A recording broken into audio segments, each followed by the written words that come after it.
مسلمان نہیں بناؤ گے تب تک پھر آپ کا بیڑا پار نہیں ہونے والا ہے۔ اللہ اللہ میرے دوستوں اور بزرگوں، اللہ فرماتا ہے ان الصلاۃ تنہی عن الفحشاء والمنکر، بے شک نماز بے حیائی اور برائی سے روکتی ہے۔ لیکن آپ کو میں بتاؤں کہ بہت سے نمازی ہماری سماج کا بے حیا ہے۔ بہت سے لوگ نماز پڑھتے ہیں لیکن وہ بے حیائی کرتے ہیں، نماز پڑھتے ہیں جھوٹ بولتے ہیں، نماز پڑھتے ہیں غیبت کرتے ہیں، نماز پڑھتے ہیں چغلی کرتے ہیں۔ اللہ اللہ، خدا کا قرآن تو کہتا ہے کہ جو نماز پڑھے گا اس کی نماز اس کو بے حیائی اور برائی سے بچا لے گی، لیکن ہماری نماز ہمیں بے حیائی اور برائی سے کیوں نہیں بچاتی ہے؟ اللہ اکبر میرے دوستوں اور بزرگوں، ہماری نماز ہمیں بے حیائی اور برائی سے کیوں نہیں بچاتی ہے؟ ڈاکٹر اقبال کہتے ہیں کبھی جو میں سر بسجدہ ہوا تو زمین سے آنے لگی یہ صدا، تیرا دل تو ہے صنم آشنا، تجھے کیا ملے گا نماز میں؟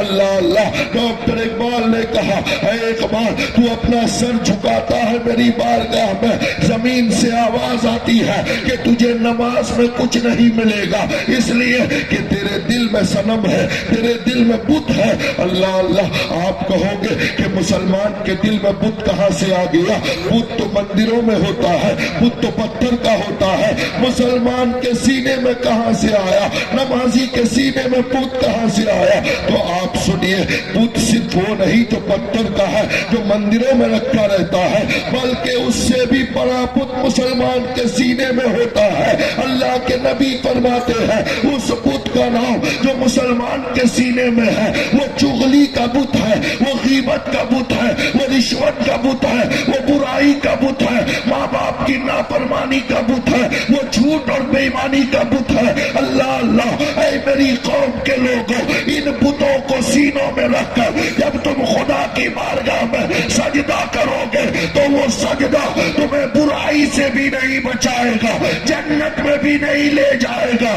اگر چاہتے ہو کہ تیری نماز، تیرا سجدہ تجھے برائی سے بچا کر جنت میں لے جائے تو سجدہ کرنے سے پہلے اپنے سینے سے جھوٹ اور بے ایمانی، ظلم و ستم، چغلی اور غیبت کے بتوں کو سینوں سے نکال کر باہر کرو، پھر سجدہ کرو۔ سر اٹھانے سے پہلے وہ سجدہ رب کی بارگاہ میں قبول ہو کر تمہیں جنتی بناتا ہوا نظر آئے گا۔ سبحان اللہ، سبحان اللہ، واہ کیا بات ہے، واہ سبحان اللہ۔ اگر آپ چاہتے ہیں کہ آپ کا سجدہ آپ کو جنتی بنائے تو سجدے سے پہلے آپ اپنے سینے کو برائیوں سے خالی کیجئے، اس کے بعد سجدہ کیجئے، ورنہ ڈاکٹر اقبال نے کہا تھا کہ دل میں خدا کا ہونا لازم ہے اقبال، دل میں خدا کا ہونا لازم ہے اقبال۔ سجدوں میں پڑے رہنے سے جنت نہیں ملتی، سجدوں میں پڑے رہنے سے جنت نہیں ملتی۔ آپ لاکھ سجدہ کرتے رہیے لیکن دل اگر کینے سے خالی نہیں ہے، آپ لاکھ سجدہ کرتے رہیے، دل اگر چغلی سے خالی نہیں ہے، آپ حج پہ حج کیجئے، اگر دل بے ایمانی سے خالی نہیں ہے، دل میں خدا کی محبت نہیں ہے تو ان سجدوں سے آپ کو جنت نہیں ملے گی، بلکہ وہ سجدے قیامت کے میدان میں آپ کے منہ پہ مار دیے جائیں گے۔ اللہ کو ایسے سجدوں کی ضرورت نہیں ہے جو سجدے بے ایمانی کے بعد کیے جائے، جھوٹ بولنے کے بعد کیے جائے، رشوت خوری کے بعد کیے جائے، بھائی کی زمین ہڑپنے کے بعد کیا جائے۔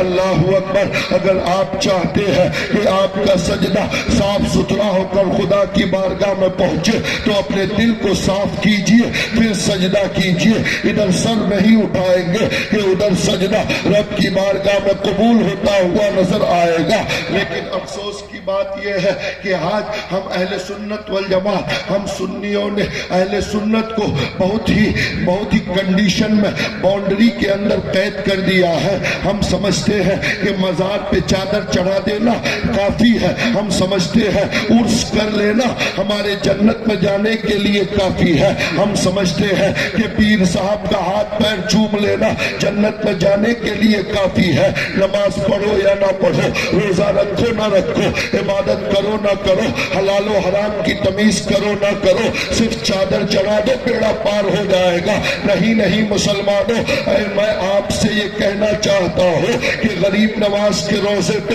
آپ 500 500 کی نہیں 5 کروڑ کی چادر چڑھا دو، اگر نماز نہیں پڑھتے ہو تو وہ چادر کام آنے والی نہیں ہے۔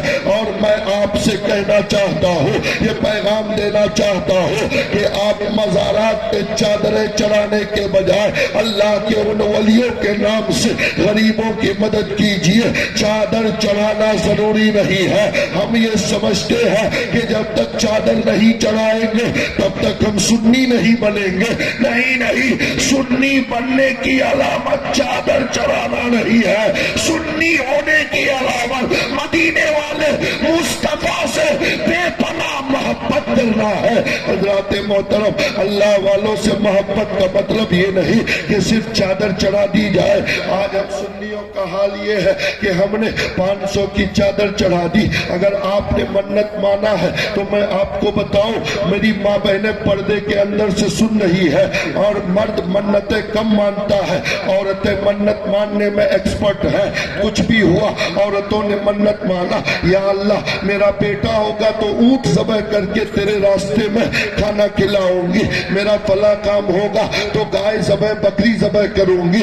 اللہ میرے دوستو، خاص کر کے میری ماں بہنوں سے کہنا چاہوں گا، اللہ سے کچھ لینے کے لیے منتوں کی ضرورت نہیں ہے۔ منت ایک کنڈیشن ہے، اے اللہ میں تجھے بکری دے رہی ہوں تو مجھے اولاد دے، میں تجھے اونٹ دے رہی ہوں تو مجھے اولاد دے۔ اللہ سے لینے کے لیے اللہ کو کچھ دینے کی ضرورت نہیں ہے میرے دوستو۔ ارے اللہ تو ماں باپ سے بھی زیادہ مہربان ہے۔ حدیث میں آتا ہے 70 مائیں مل کر اپنی اولاد سے اتنی محبت نہیں کر سکتی جتنا پیار خدا اپنے بندے سے کرتا ہے۔ آپ ایک بار اللہ کو پکارو، اللہ فرماتا ہے کہ میں 70 مرتبہ جواب دیتا ہوں۔ بندہ مان کیا مانگتا ہے، اس خدا سے لینے کے لیے کنڈیشن کی ضرورت نہیں، کچھ دینے کی ضرورت نہیں۔ اے میری قوم کی ماں بیٹیوں بہنوں، خبردار اللہ سے لینے کے لیے منتوں کی نہیں بلکہ عاجزی اور انکساری کی ضرورت ہے، دعاؤں کی ضرورت ہے۔ اگر منتیں آپ کو ماننی ہی ہے تو اونٹ بکری اور بیل کی منتیں مان کر اپنے غریب شوہروں پر ظلم مت کرو۔ اگر ماننا ہے تو نبی کی بیٹی خاتون جنت فاطمہ زہرا جیسی منت مانو۔ فاطمہ نے بھی منت مانا تھا، حسن و حسین کو کی طبیعت خراب ہو گئی، کم نہیں ہو رہی تھی تو حضرت فاطمہ نے منت مانا، اے پروردگار میرے بچوں کے بخار ختم ہوگا تو میں 5 روزے رکھوں گی۔ اے میری قوم کی ماں بیٹیوں بہنوں، اگر منت ماننا ہے تو فاطمہ زہرا کی سنت پر عمل کر کے نماز اور روزے کی منت مانو تاکہ منت بھی آسان ہو، فاطمہ کے طریقے پر عمل بھی ہو جائے۔